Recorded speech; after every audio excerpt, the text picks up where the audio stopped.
Hey friends, it's your boy Ike with another episode of Create or Die. Now, a lot of the times you come here, I'm pumped. We got a guest. I'm kind of teasing you about what that guest could be, what they're going to talk about. But today's not one of those episodes. Today is one of these episodes where it's late. It's knocking on 12 midnight, and I don't have a plan per se. I've got some things I've been thinking about, some areas that I feel need to be addressed, and that's what we're going to do today. So I hope you're ready for what could be perhaps the best episode, what we're calling Create or Die Raw, because we're coming at you unscripted. We're coming at you without a green screen background. You know, the mic is in the shot. I've got crap on desks and tables behind me. You know, it's not framed real well because that's what we're going for. It's raw. It's real. And you're about to see what it's all about. Let's do this.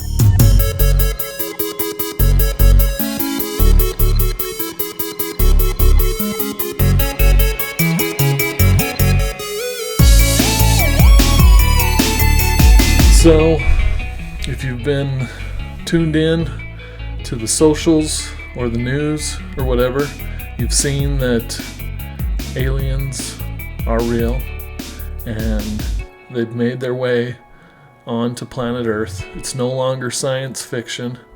So, pull your head out of the sand and embrace the fact that we have visitors from other planets or dimensions or times, whatever, however you want to slice it. Something's crazy is going on, okay? And earlier today, Washington, D.C., senators hearing knowledgeable people from the DOJ and the Pentagon came out, and they're just laying it all out there. They're answering questions that we never thought would be answered. Now, I gotta be honest, okay? 10 to 32-year-old Ike would be freaking out right about now, okay? Because that was my number one fear, aliens. I remember, go back with me. We're talking late 80s, okay? Hearing Jonathan Frakes, Mr. Star Trek, Commander Riker, he hosted some specials about aliens, and they had shaky VHS footage that they were showing of crafts, and, he made it real for me. And of course government denied everything, and it was, told to me that, it's not real. They're not coming. But I was convinced that the aliens were real, and not only were they real, but they wanted me. Okay? I don't know why. They're not anything special, about me. I'm not some specimen that necessarily needs to be probed or whatever, but talking 9-10-year-old Ike, I couldn't even approach the windows to pull the blinds down because I was that afraid that there was going to be an alien staring through the window at me, and I didn't want to see that. What was one of the most beloved alien films of the 80s and stands today as a favorite? E.T. Okay? Now, sure, he's a friendly, bald, brown, looks like a piece of poo, big eyes in the wrong places, way on the edge of his oblong, misshapen head. and he got into all kinds of mischief.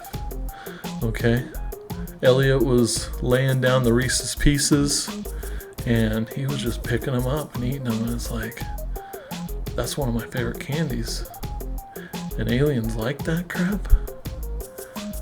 No wonder they're after me. So, suffice it to say, the younger version of myself would be freaking out. And I wasn't afraid of like the aliens from the movie Alien with Sigourney Weaver. You know, those things were obviously bad, ferocious, you'd be dead before you even knew it type of scenario.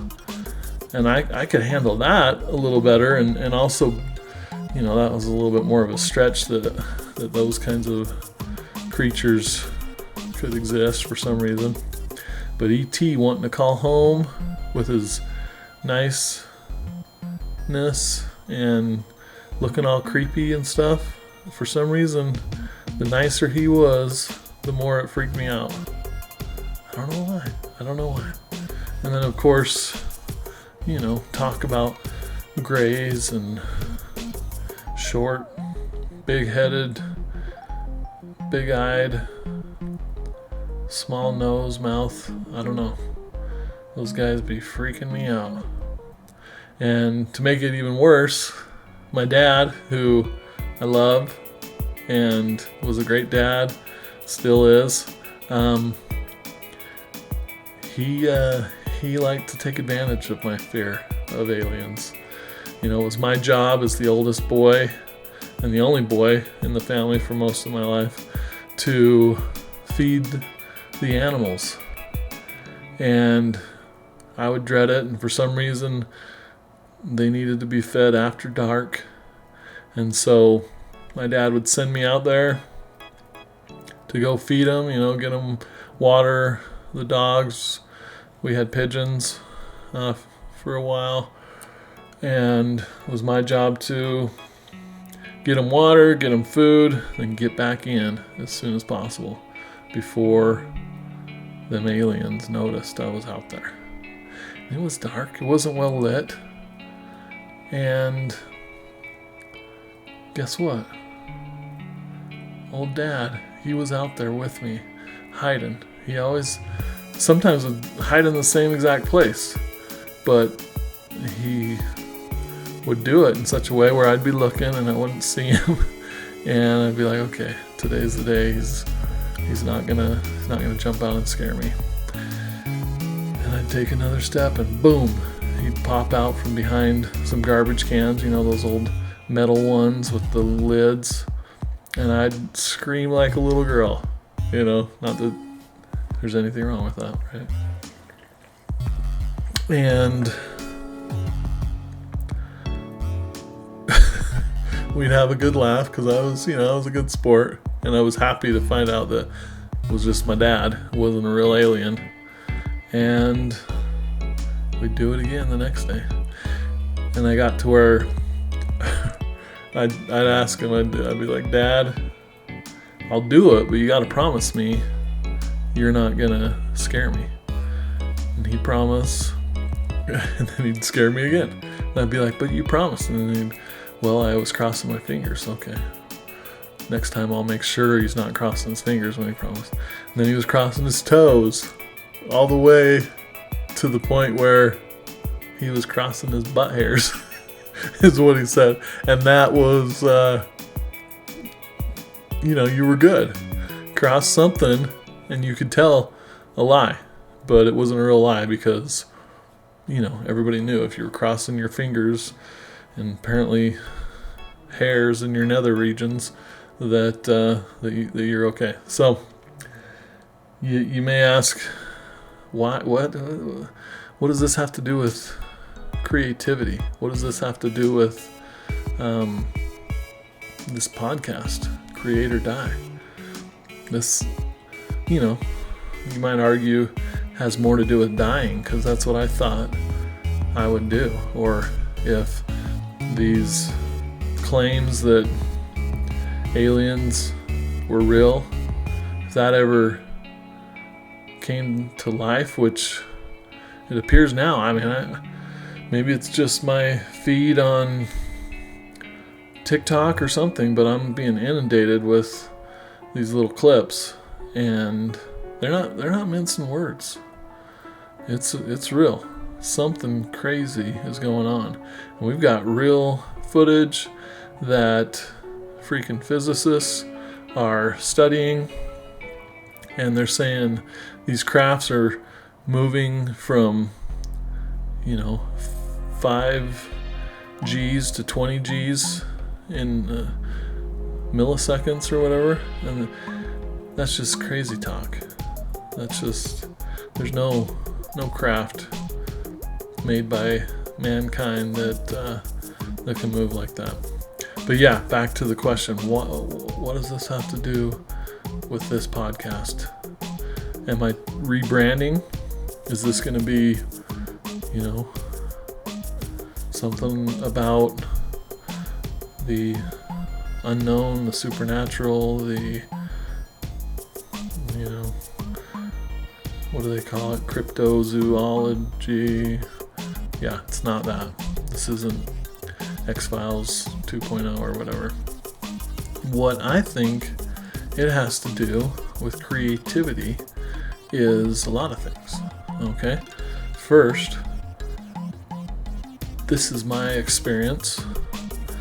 I've shared with you some of my personal experiences with my fears, past fears, and maybe I'll get to why I'm not afraid anymore of extraterrestrials and the idea of them coming here and wanting me because I love Reese's Pieces and maybe I'm a larger specimen than most. Heck, who knows? So I can leverage my unique experiences in my creations, whether it's a script, a story for a short story, a novel, an animated short, a full-length feature film, a song, a digital illustration, whatever.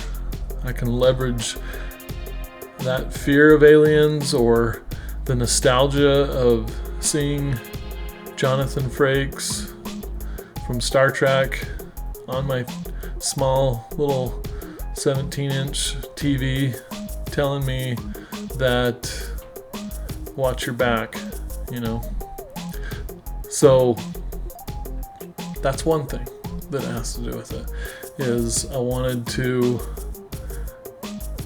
remind us that even though AI can do some cool things and we can give it a prompt and it comes up with some half decent things every once in a while and it's get better, it's still synthetic. It's not real. It's not my story per se. As a individual with his own experience, what it's like to grow up in the time I did and the socio-economic situation that I grew up in as part of a big family, whatever. I can leverage those things, and anything I create subconsciously, those elements are infused in it, and it makes it unique. It helps to define my style, helps to define your style. And I have to apologize, I've got a bit of a toothache. Man, freaking Dennis. That's what I'm afraid of now. It used to be aliens, now it's Dennis. Not because I'm afraid of pain or discomfort. I'm afraid of their sneaky billing practices. That's what I'm afraid of.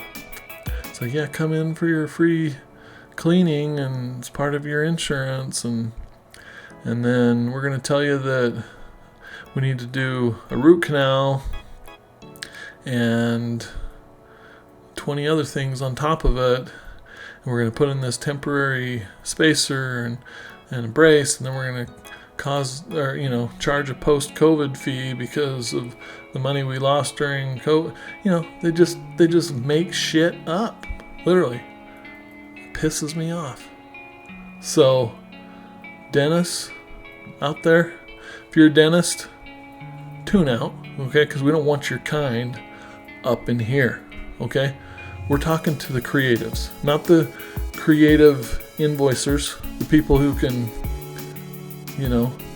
come up with stupid things to charge because for some stupid reason it's not socially acceptable to do your own dental work.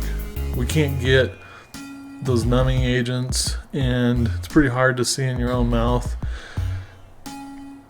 We got to get AI on that problem. That's all I'm talking about. Get rid of these freaking dentists. Orthodontics. My kids got braces, charging all kinds of... Okay, I apologize.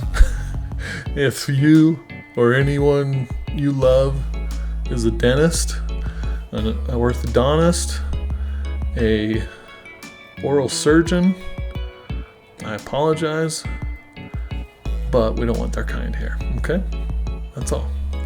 We'll take your aliens, okay? Come from a different planet. You want to take me up in your ship and, probe me? As horrible as that sounds, I'd rather have your kind here listening to this program. There I go, another tangent. I apologize. But I'm getting real, I'm opening up. So where were we? We were talking about how aliens and my unique story relates to this podcast, Create or Die. And we gave you one reason. It's because I can leverage my own experiences, subconsciously or consciously, infuse that in what it is I'm creating. I have a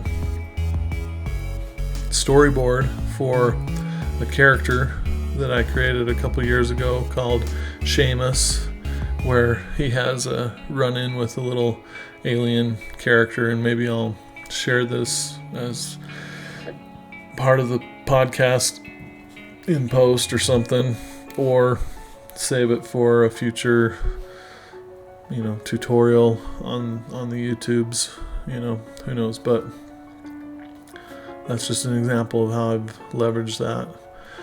But in addition to leveraging these past experiences, I think as humans, thinking about things that are bigger than us, trying to reverse engineer things that we don't understand, opening our minds up to possibilities of things that we once thought were impossible, that has a hell of a lot to do with creativity and creating. I think some of our most technologically advancing years as a nation and as a world was during the space race, where the US and USSR were neck and neck, trying to get that next milestone. And JFK came out and said, by the end of this decade, we're going to land a man on the moon. And something along the lines of, we don't do it because it's easy, we do it because it's hard. And that's why we create. And that's why we appreciate the creations of other human beings, is because we appreciate that it is hard to do that thing, and we value that, and we marvel at it, that someone has taken so much time, dedication, with all of these amazing distractions in this world, to focus on one thing or a series of things and to become expert at those things. It's awesome, and that's something that AI can never do. And we might feel that because it can do something, that it cheapens what we as humans do. And I don't think so. I mean, look at the camera, right? Back in the 1800s, early 1900s, whatever, people had to go to a portrait artist to get their likeness captured, right? But then along came Mr. Black and White camera, lickety split, could do it, and it was perfect. And so that was the end of painting, right? There hasn't been another painting created, or, no one's made any money since. Of course, I'm being facetious.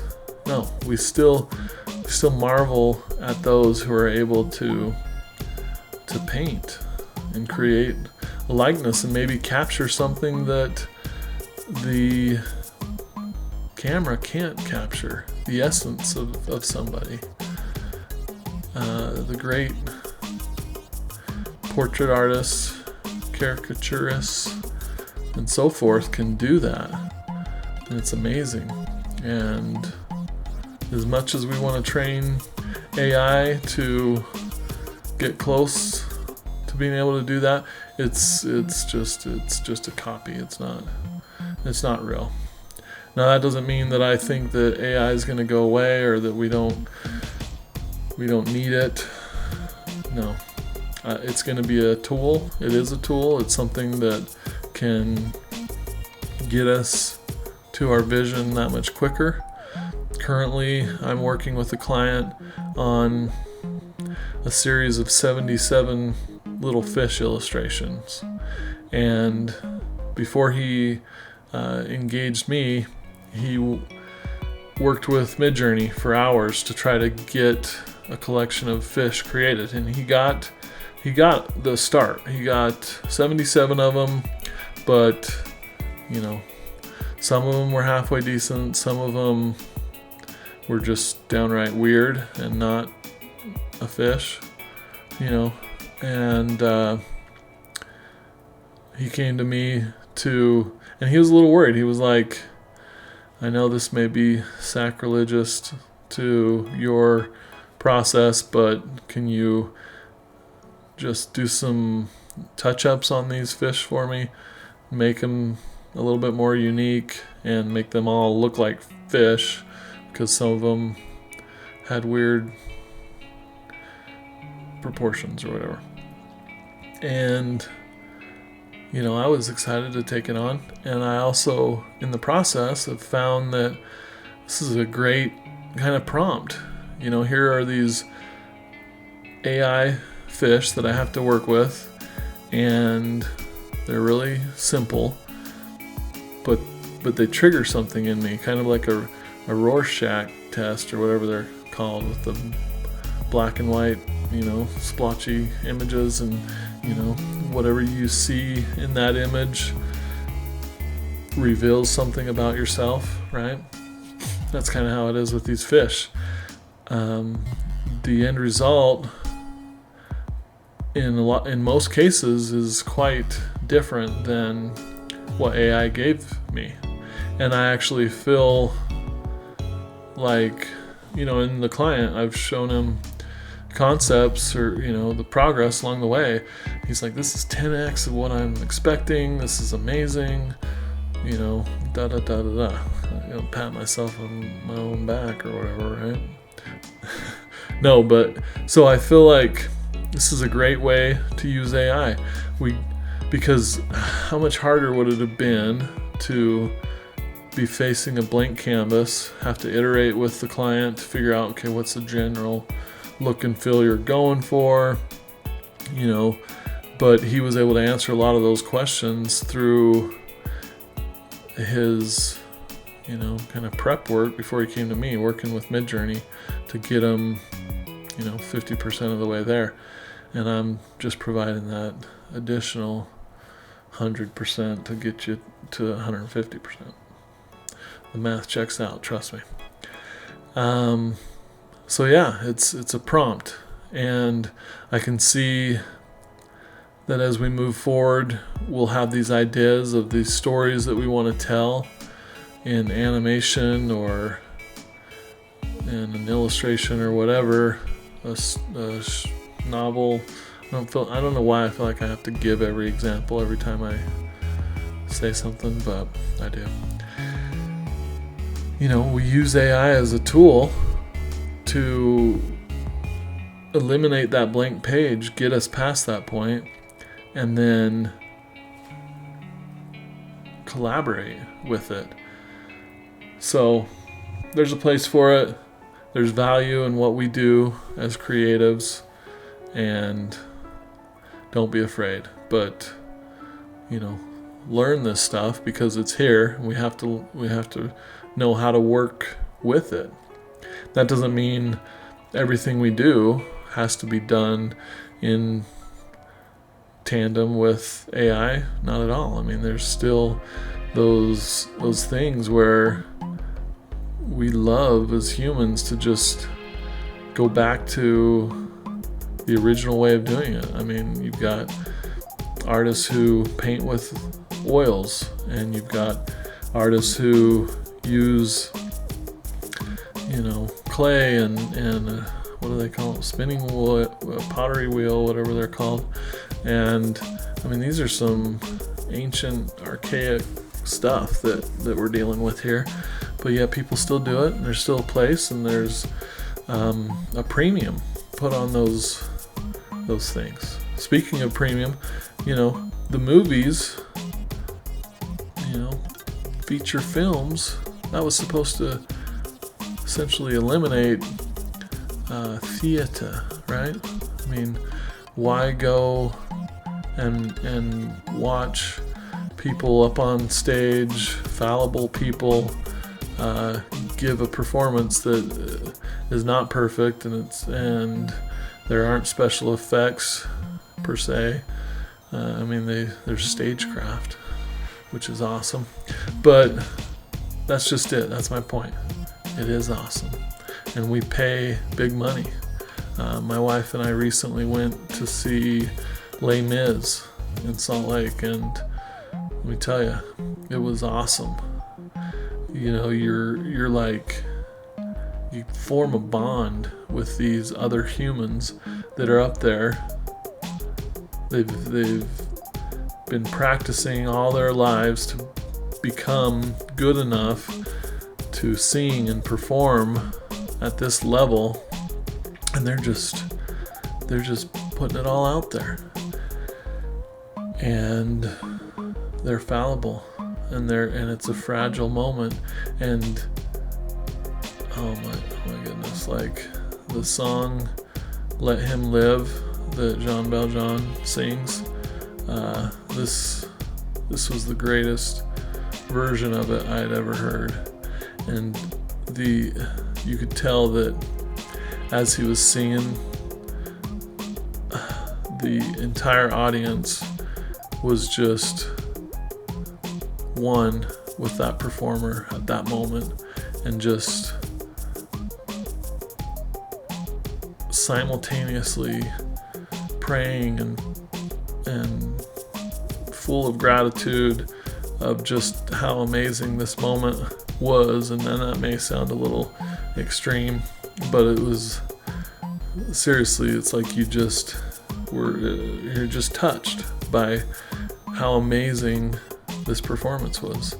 And we pay $150, $200 a ticket for this type of an experience, whereas we go to the cinema and we pay $15 a ticket or whatever, and 9 times out of 10 I fall asleep because they've made those seats so comfortable, and I know I can just watch it again later on Disney Plus or my big screen at home at some point. It's just not as special. as these events. So that's just to say that, hey, keep on creating, because there's a place for it. And things are going to change. The way we monetize it will change. I remember being absolutely horrified as a child, wanting to one day become a Disney animator, and I would see the process, and they would use millions of pieces of paper to create these films. And then here we are, 80s, early 90s, and they're talking about rainforest disappearing and recycled paper, and how there's not going to be, in the future, there's not going to be any paper. And I was like, well, how am I going to do my job? And then they talked about the computer taking over, and I was just really pissed and horrified and disappointed that this job that I wanted to do someday was not going to be around. But as I embraced the enemy and I learned to use the computer, and I saw that in Microsoft Paint, pixel by pixel, you can create something that takes some time and still has some personality, I thought, computers got something, and then as I learned later about 3D modeling and animation, I'm like, no, you don't just push a button and the computer does it for you. That's not how it works. It's the same thing with AI. It kind of feels like, oh, you just put in a one-line prompt and it makes an entire animated film for you. And someday that may be the case, but it's not going to be something of value unless you really wrestle with it and direct it. And AI becomes your staff. And one person, a small team, can create things that it used to take 200, 600 people to create. And that's where I see AI really being valuable. I mean, already we use it in Photoshop and may not even realize it, to help us select the character, a person, out of a photo, and it's able to quickly create an outline around it, and boom, something that used to take hours to carefully paint out or lasso tool out or whatever is now happening in moments. So it's a tool, it's something that we can build on, start from. I know I've talked about it in the past. It's like the bar continues to be raised as we get these new tools. And so if AI is being leveraged to create something, the bar is going to be that much higher. And just like we've seen in 3D animation or video games recently, it's not just this quest to create something that is the most lifelike or the most realistic or hyper realistic. It's like some of the most amazing computer generated animated films right now are those that are stylized, like Spider-Verse,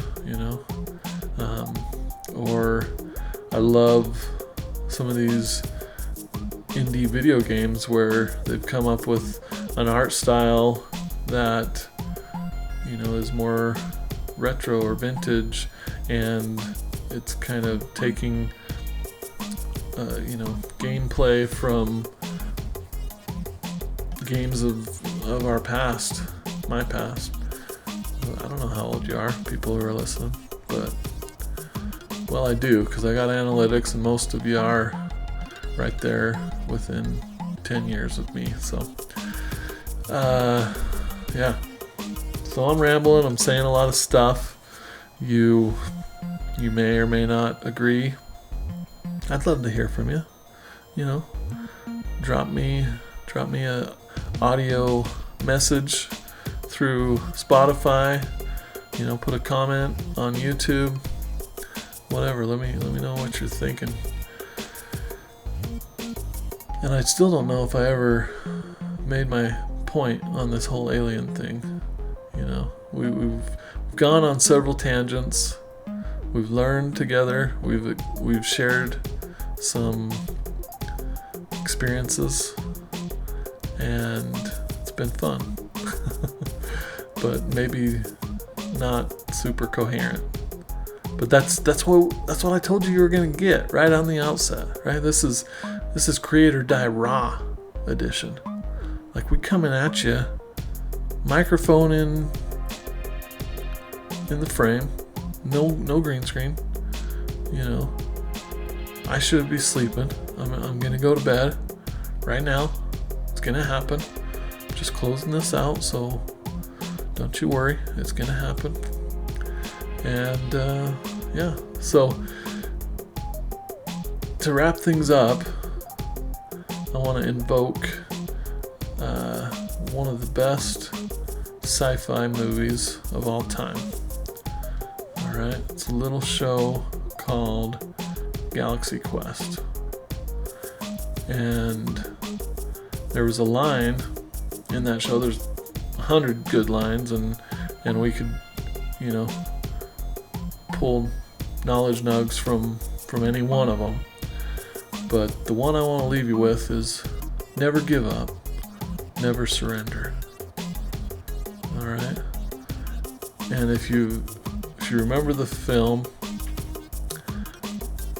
it's just so great. You've got these aliens who have seen these, what do they call them?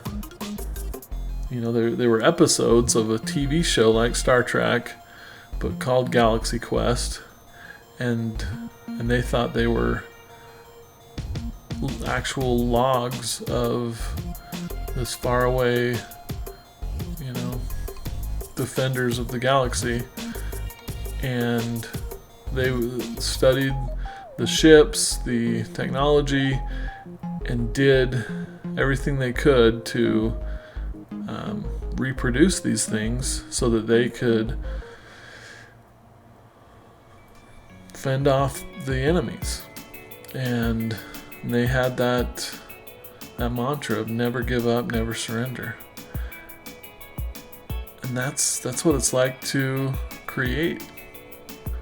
You know, we don't want to surrender. We don't want to die. We want to keep at it. We want to keep pushing ourselves, and that's why I do it. You know.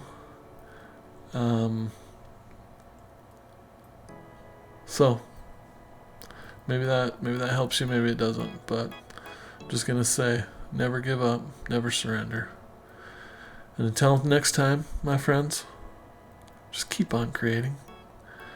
Create or die.